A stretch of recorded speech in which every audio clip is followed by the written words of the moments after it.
आखिरकार क्या होते हैं संस्कार और हमें कितने संस्कार पढ़ने हैं, इन सब चीज़ों को एक-एक करके देखेंगे। तो देखो, संस्कार जो है संस्कृत भाषा का शब्द है जिसका अर्थ होता है शुद्धिकरण। ये टॉपिक एमपीपीएससी प्रीलिम्स परीक्षा का जो सिलेबस है, जिसकी यूनिट 1 है इतिहास से संबंधित, उसमें कुछ नए टॉपिक जोड़े गए हैं, संकल्पना एवं विचार। इस प्रकार के 17-18 टॉपिक नए जोड़े गए हैं, हम उनको कंप्लीट कर रहे हैं, जिसमें हम संस्कार वाले टॉपिक पर पहुंच चुके हैं। तो संस्कार का अर्थ होता है शुद्धिकरण, अर्थात जीवन की परिशुद्धि के लिए कुछ विधि विधान बनाए गए हैं, उन्हीं को संस्कार कहा जाता है। संस्कार वह व्यवस्थित विधि विधान है जो प्राणी शास्त्रीय, मानसिक व सांस्कृतिक जीवन को परिष्कृत कर सामाजिक सांस्कृतिक व्यक्ति निर्मित करता है। ऐसे कृत्य जो व्यक्ति के शरीर, मन एवं मस्तिष्क को परिष्कृत, परिशुद्ध एवं मर्यादित करने के लिए संपादित किए जाते हैं, संस्कार कहलाते हैं। उदाहरण के लिए बेनैतिक मूल्य जो बार बार अभ्यास से सद्गुण, जो नैतिक मूल्य होते हैं ना, बार बार अभ्यास से सद्गुण या आदत बन गए हैं, संस्कार कहलाते हैं। यह प्राकृतिक जैविक मनुष्य को सामाजिक मनुष्य बनाने में मदद करते हैं। पहला चरण है बच्चे द्वारा माता पिता के पैर छूना, बाहरी दबाव, डांट आदि के कारण। वहीं दूसरा चरण है बाहरी दबाव समाप्त किंतु आदत नहीं पड़ी है, अगर ऐसी स्थिति में सोचकर निर्णय करना, फिर पैर छूना। तीसरी स्थिति है संस्कार की स्थिति, जैसे ही कोई बड़ा दिखाई दे, बिना किसी सोच विचार के उनके पैर छू लेना, ये संस्कार होते हैं।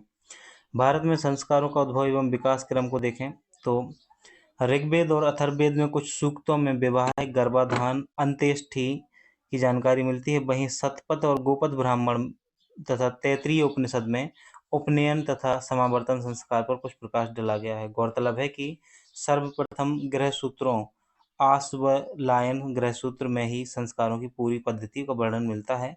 तो किसमें मिलता है? सर्वप्रथम गृह सूत्रों में मिलता है।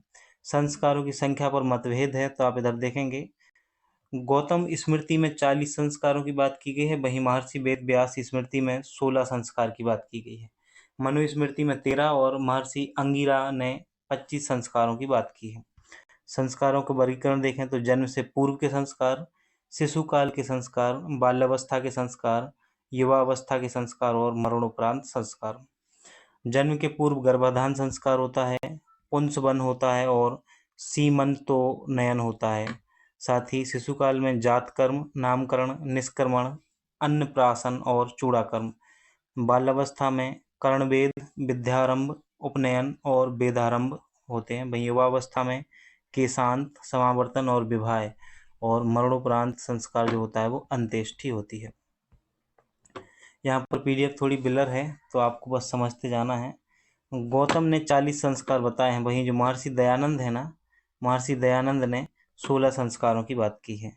पहला होता है गर्भाधान। कौन सा होता है? गर्भाधान होता है समय पहला संस्कार तथा गृहस्थ आश्रम में प्रवेश उपरांत प्रथम कर्तव्य है श्रेष्ठ, गुणवान, चरित्रवान तथा सुंदर संतानोत्पत्ति।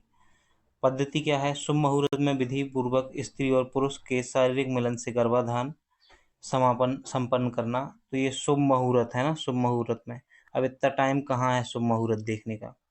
पुंसवन दूसरा संस्कार है। पुंसवन समय गर्भाधारण के तीसरे माह में संपन्न होता है। उद्देश्य क्या होता है? गर्भस्थ शिशु का स्वस्थ विकसित करना होना तथा तवापुत्र प्राप्ति की कामना पुंसवन पुरुष का संस्कार है।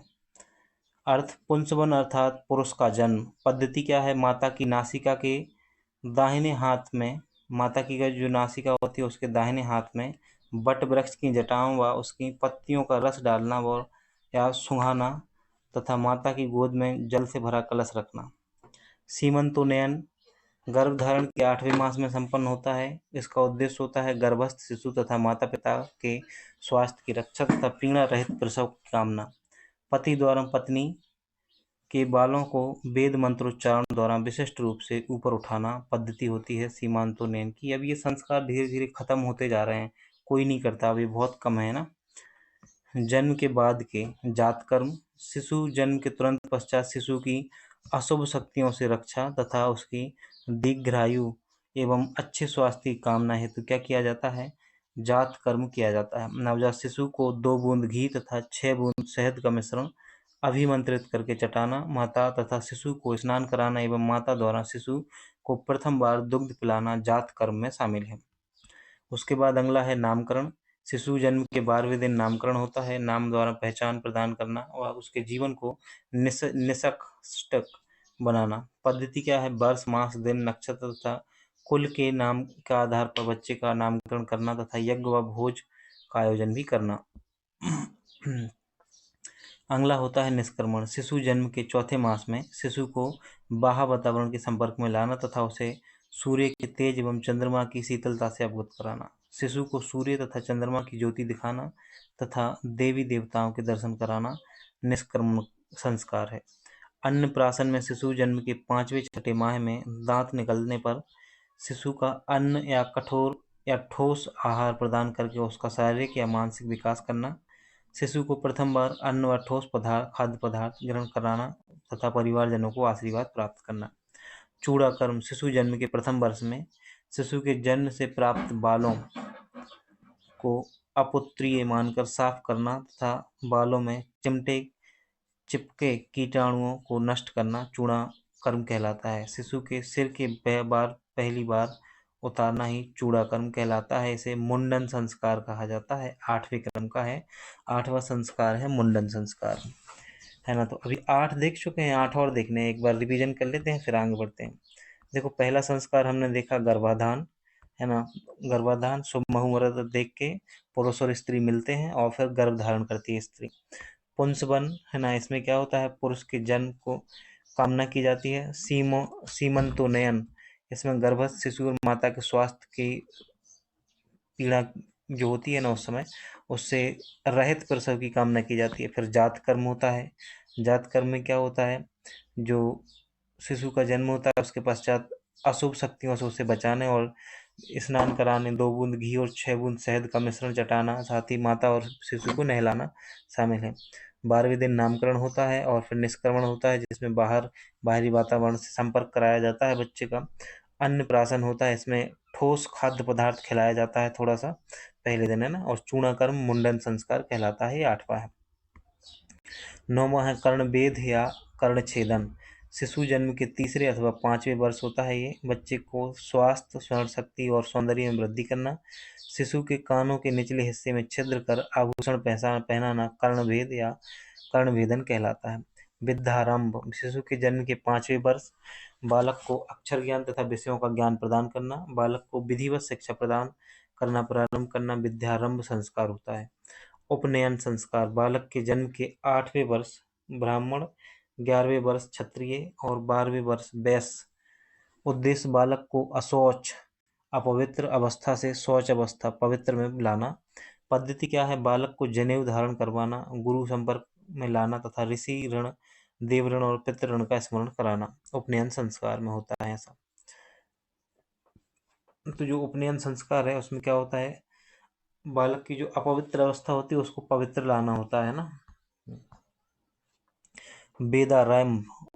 वेदारंभ जो है, वेदारंभ संस्कार उपनयन संस्कार के बाद का है और बालक को वेदों तथा धार्मिक ग्रंथों का ज्ञान प्रदान करना और उसका सामाजिकरण करना। बालक द्वारा गुरुकुल में रहकर ब्रह्मचर्य का पूर्ण पालन करते हुए वेदों का अध्ययन करना ही वेदारंभ है। केशांत। बालक के जन्म के 16 वर्ष की आयु में शरीर की स्वच्छता तथा विद्या अध्ययन में लीन रहना। शुभ मुहूर्त में सूर्य के उत्तरायण होने पर एक अनुष्ठान के तहत बालक के सिर व दाढ़ी के बाल साफ करना केशांत कहलाता है। समावर्तन। बालक को 25 वर्ष की आयु में ब्रह्मचारी आश्रम की अवधि समाप्त होने पर बालक को गृहस्थ आश्रम में के लिए तैयार करना। वेद मंत्रों से अभिमंत्रित जल से भरे हुए 8 कलशों से ब्रह्मचारी विधि पूर्वक स्नान कराना। इसके बाद आचार्य द्वारा विद्या स्नातक की उपाधि धारण करना। बालक द्वारा गुरुजनों से आशीर्वाद ग्रहण करके अपने घर के लिए विदा होना। विवाह की बात करें तो विवाह 15वां संस्कार है। ब्रह्मचर्य आश्रम 25 वर्ष की समाप्ति के बाद उद्देश्य परिवार निर्माण और उसकी निरंतरता को बनाए रखना है। सभी ऋणों से मुक्ति पाना है। व्यक्ति का विवाह सुकन्या के साथ प्रचलित विधि विधानों से माध्यम से कराया जाता है। अंत्येष्टि की बात करें तो अंतिम संस्कार मृत्यु उपरांत संपन्न। उद्देश्य क्या है? मोक्ष प्राप्ति की कामना है। अंत्येष्टि का उद्देश्य मृत्यु हो जाने पर उसके मृत शरीर को वेदोक्ति रीति से चिता में जलाना इसका उद्देश्य है। इसी को कहते हैं 16 संस्कार। अब हमें देखना है वर्णाश्रम व्यवस्था, तो इसी के साथ वर्णाश्रम व्यवस्था को भी देख लेते हैं। देखो, भारत के सामाजिक इतिहास में वर्ण व्यवस्था का महत्वपूर्ण स्थान रहा है। वर्ण व्यवस्था सामाजिक विभाजन के रूप में वैदिक काल से लेकर आज तक उत्तर से दक्षिण तक विद्यमान रही है। इस व्यवस्था के अंतर्गत भारतीय समाज को 4 वर्णों में विभाजित किया गया है। वर्ण व्यवस्था का जो विधान है, विभिन्न श्रेणियों के लोगों द्वारा उचित बंटवारा करके सामाजिक संगठन बनाए रखने के लिए किया गया था, ताकि प्रत्येक मनुष्य अपने कर्तव्यों का जो पालन है, आपसी मतभेद एवं वैमनस्य से मुक्त होकर करे, लेकिन ऐसा नहीं हुआ है। तो अर्थ समझते हैं, क्या होता है वर्ण शब्द का अर्थ। वर्ण शब्द संस्कृत की वीर धातु से निकला है, जिसका शाब्दिक अर्थ वर्ण करना या चुनना है। इसका तात्पर्य वृत्ति अथवा व्यवसाय के चयन से है। किससे है? वृत्ति या अथवा व्यवसाय के चयन से है। वर्ण का एक अर्थ रंग भी है। ऋग्वेद में इसका प्रथम प्रयोग इसी अर्थ में हुआ है, क्योंकि आर्यों ने अपने को श्वेत वर्ण तथा दस्यु को कृष्ण वर्ण का बताया है। बाद में काल में यह शब्द वृत्ति या का सूचक हो गया और व्यवसाय के आधार पर समाज में वर्णों का विभाजन हुआ। उसके बाद उसमें से कठोरता आ गई और व्यवसाय के आधार पर जन्म के आधार को मान लिया गया, जिसके फलस्वरूप वर्ण जाति में परिवर्तित हो गया। क्या है इतिहास इसका वर्ण व्यवस्था का? तो चातुवर्ण व्यवस्था का प्राचीनतम उल्लेख जो है वो ऋग्वेद के पुरुष सूक्त से मिलता है। तो प्राचीनतम साक्ष्य कहाँ से मिलते हैं? ऋग्वेद के पुरुष सूक्त से, जहाँ विराट पुरुष के मुख से विराट पुरुष के मुख से ब्राह्मण, भुजाओं से क्षत्रिय, जंघे से वैश्य और पैरों से शूद्र की उत्पत्ति मानी जाती है। वैसे इन चारों वर्णों के बीच पारस्परिक संबंध स्थापित थे। भारत के प्रसिद्ध ग्रंथ गीता में भी इसका वर्णन है। वर्गीकरण की बात करें तो ये 4 वर्ण हैं। ब्राह्मण, इसे समाज के सर्वाधिक अधिकार संपन्न वर्ग के रूप में स्थापित किया गया, जिसका मूल कर्तव्य धार्मिक अनुष्ठान करना और शास्त्रों की व्याख्या एवं समाज को शिक्षित करना होता था। स्थिति क्या है? ऋग्वेद एवं उत्तर वैदिक दोनों कालों में महत्वपूर्ण कालांतर में क्षणिक परिवर्तन हुए हैं। क्षत्रिय की बात करें, समाज का शासक वर्ग होता था। इसे वर्णिक क्रम में द्वितीय स्थान मिला है और इसका कार्य विदेशी आक्रमणों से राज्य की रक्षा करना। स्थिति थी महाजनपद काल में महत्वपूर्ण स्थिति थी। वैश्य की बात करें, वर्णाश्रम व्यवस्था के तृतीय स्थान पर थे और इस वर्ग के व्यक्ति जो हैं वो व्यापारिक कार्यों का निष्पादन करते थे। प्रत्येक काल में स्थिति परिवर्तित होती रही है इनकी। शूद्र जो होते हैं समाज का सबसे निचला वर्ग माना गया है, जिसके तीनों वर्गों की सेवा का कार्य सौंपा गया था। स्थिति क्या है? उत्तर वैदिक काल में निम्न स्थिति व जन्म के आधार पर के बाद निम्न निरंतर गिरती रही है इनकी। वर्ण व्यवस्था की उत्पत्ति के सिद्धांत देखें तो पहला सिद्धांत है देवीय अथवा परंपरागत सिद्धांत। प्राचीन धर्मशास्त्रों में वर्णों की उत्पत्ति ईश्वरकृत अथवा देवी मानी गई है। इसे परंपरागत सिद्धांत भी कहा जाता है। ऋग्वेद के पुरुष सूक्त का वर्ण संबंधी विवरण इसी सिद्धांत का वर्णन है। ऋग्वेद के पुरुष सूक्त में वर्णों की उत्पत्ति जो है वो विराट पुरुष में बताई गई है। मुख से ब्रह्मा, बाहु से क्षत्रिय, उर से वैश्य और पाद से शूद्र। पाद मतलब चरण। गुण के सिद्धांत, तो मनुष्य अपने गुणों में से महान बनता है, ना कि अपने वंश या परिवार से। गुण 3 कहे गए हैं, सतोगुण यानी कि सत्य, रजोगुण यानी कि रज और तमोगुण यानी कि तम। अर्थात जिसमें सत्य की प्रधानता हो वह ब्राह्मण, जिसमें रज की प्रधानता हो वो क्षत्रिय और जिसमें तम की प्रधानता हो वो वैश्य अथवा शूद्र कहलाता है। केवल तम की प्रधानता है वह शूद्र है। तो जिसमें केवल तम की प्रधानता है वो क्या है? शूद्र है, शूद्र है। जिसमें रज और तम दोनों है वो वैश्य होता है और जिसमें सत्य होता है वो ब्राह्मण होता है। रंगों से संबंधित उत्पत्ति का सिद्धांत, तो वर्ण का एक अर्थ रंग भी होता है। इसी अर्थ में वर्ण का प्रयोग ऋग्वैदिक काल में होता था। लेकिन श्वेत रंग अब वाले आर्य तथा कृष्ण आले काले रंग वाले दास दस्यु हुए। महाभारत में वर्ण व्यवस्था का उद्भव रंग में बताते हुए कहा गया है कि मनुष्य की त्वचा के विभिन्न रंग का वर्ण परिचायक है। श्वेत ब्राह्मण, लोहित क्षत्रिय, पीत जो है वो वैश्य और काला जो है वो शूद्र। कर्म संबंधी सिद्धांत भी है कुछ। तो वर्ण विभाजन में कर्म का सिद्धांत कहता है कि अपना विशेष महत्व रखता है। सरकारों द्वारा विभिन्न वर्गों के अलग अलग कर्म निर्धारित किए गए हैं अथवा कर्म के आधार पर वर्गों का वर्गीकरण किया गया था। देखो क्या हुआ, प्राचीन काल में जो कर्म का सिद्धांत है वो कर्म के सिद्धांत के आधार पर विभाजन किया गया था वर्णों का, कि जो जिस प्रकार के कार्य करेगा ना उसमें उनको रखा जाएगा। जैसे कोई विद्या देने का काम करता है या विद्या देने का, शिक्षा का, तप का, यज्ञ का, धार्मिक कार्य करता है, जिन भी व्यक्तियों की इनमें रुचि होती थी उनको ब्राह्मण वर्ग में शामिल किया जाता था। इसमें जाति महत्वपूर्ण नहीं होती थी, लेकिन ये बाद में हुआ है जन्म के आधार पर। जैसा आपको आज देखने को मिलता है ये बाद में है, पहले ऐसा नहीं था। पहले कोई भी जाति का व्यक्ति जो है वो ब्राह्मण हो सकता था, और मतलब जाति नहीं थी, वर्ण ही थे पहले। तो कोई भी ब्राह्मण हो सकता था, कोई भी क्षत्रिय हो सकता था। वो जिस प्रकार के उसमें गुण थे ना, वैसा।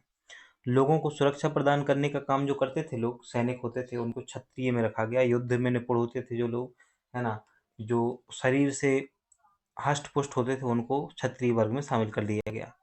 पशुपालन, कृषि और व्यापार का जो कार्य करते थे, उनको वैश्य में शामिल किया गया। वहीं जो समाज के तीनों वर्गों की सेवा कर रहे थे ना, उन लोगों को शूद्र में शामिल कर लिया गया। एक सिद्धांत जन्म से संबंधित भी है।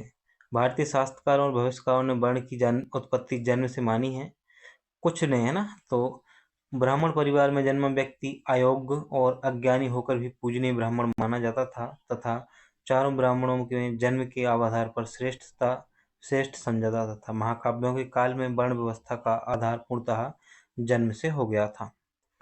परंपरागत वर्ण और उनके कर्तव्य देखें तो ब्राह्मण जो हैं, इनमें 6 प्रधान कर्मों का उल्लेख मिलता है, जैसे अध्ययन, अध्यापन, यज्ञ करना, दान देना और दान लेना इनका काम था। गौतम धर्मसूत्र में ब्राह्मणों को 6 दंडों से मुक्त किया गया है। शारीरिक यातना, कारावास, जुर्माना, देश निकाला और अपमान तथा मृत्यु दंड से बचाया गया था ब्राह्मणों को। क्षत्रिय जो है, इनको महाभारत में इस वर्ण का विशिष्ट धर्म अध्ययन, प्रजा की रक्षा, यज्ञ करना व दान देना बताया गया है। मनुस्मृति में क्षत्रिय के ऊपर ब्राह्मण की श्रेष्ठता को बताया गया है। मनुस्मृति जो है, क्षत्रिय के ऊपर ब्राह्मण की श्रेष्ठता को बताया गया है कि 10 वर्ष का ब्राह्मण भी 100 वर्ष के क्षत्रिय से श्रेष्ठ होता है। मनुस्मृति जो है, उसमें क्षत्रियों के ऊपर ब्राह्मण की श्रेष्ठता को बताया गया है कि ब्राह्मण ही सर्वश्रेष्ठ हैं। वैश्य की बात करें, वैश्य वर्ण जो है, धन एवं संपत्ति के स्वामी थे। गीता में उनका स्वाभाविक कर्म कृषि, गोरछा, वाणिज्य, व्यापार शामिल किया गया है। शूद्र जो होते हैं, शूद्र का मुख्य धर्म दी जातियों अर्थात ब्राह्मण, क्षत्रिय और वैश्य की सेवा करना है। उसे अत्यंत हेय समझा जाता था, जो सभी प्रकार के अधिकारों व संस्कारों का लगभग रहित था। महाभारत के शांति पर्व में 9 धर्मों के सभी वर्गों का पालनीय बताया गया है। जैसे महाभारत में शांति पर्व में 9 धर्मों को पालनीय बताया गया है, जिसमें सत्य भाषण करो, क्रोध ना करो, न्यायशीलता होना चाहिए आप में, क्षमा, अपनी विवाहित पत्नी से ही संतानोत्पत्ति, पवित्र आचरण, कलह न करना, ईमानदारी और मृत्यु अर्थात सेवकों का पोषण करना। वर्ण व्यवस्था की विशेषताएं क्या हैं? गीता के अनुसार यह कर्म का आधारित व्यवस्था है। इसकी प्रकृति मनोवैज्ञानिक है। यह मोक्ष प्राप्ति का साधन है। इसमें त्याग की भावना होती है और श्रम भवार्जन के महत्व को स्पष्ट करती है। यह अस्वस्थ प्रतिस्पर्धा को रोकती है। गुण व कर्म पर आधारित विभाजन होता है। अनुलोम विलोम की अनुमति होना, व्यवसाय का पूर्ण नियंत्रण निर्धारित होना और योग्यता व क्षमताओं का उचित मूल्यांकन होना इसका जो है विशेषताएं हैं। तो ये जो विशेषताएं बताई जा रही हैं, वैसा है नहीं। अब तो वर्तमान में देखो ऐसा क्या है, कुछ नहीं है, है ना। कोई जाति नहीं होती, कुछ नहीं होता है बेटा। किसी के साथ भेदभाव नहीं करना होता है। लोग कुत्तों के साथ भेदभाव कर नहीं रहे हैं और इंसानों के साथ भेदभाव कर रहे हैं। आपने देखा होगा, बाहर से एक नस्ल के कुत्ता लाएंगे, साथ में बैठ के उसके साथ खा लेंगे खाना, लेकिन इंसान के साथ इंसान नहीं बैठ रहा है। इंसानियत को जगाओ, इंसानियत का धर्म ही जगाओ, वही सबसे बड़ा धर्म है। भगवान भी तभी प्रसन्न होता है जब एक इंसान दूसरे इंसान की मदद करता है, सहयोग करता है। अगला जो टॉपिक है, कर्म का सिद्धांत, अगले टॉपिक में हमें समझना है। आप वीडियो को जल्दी से लाइक करो, है ना। तो क्या होता है, आप लाइक शेयर कर दिया करो। जैसे आप मेरा सहयोग करोगे, मैं आपका सहयोग कर रहा हूँ, तो सहयोग से ही तो चलती हैं चीज़। अभी तो मैंने बताया, भगवान तब खुश होता है जब आप एक दूसरे का सहयोग करते हो। मैं आपका सहयोग कर रहा हूँ, भगवान देखो खुश हो रहा है। आप मेरा सहयोग करो, आपको देख कर भी खुश होगा भगवान। ध्यान रखिएगा अपना।